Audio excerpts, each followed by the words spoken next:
Hello everyone, today we will talk about how to fix or how to solve the problem of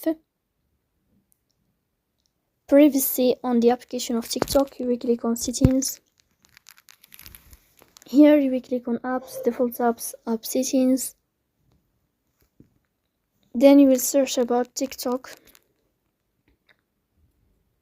After that you will click on first stop and you will click OK. Here you will enter to storage. Then you will click on clear cache.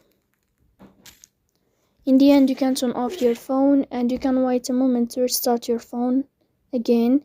If it's not working with you, then you can just update your app on Play Store.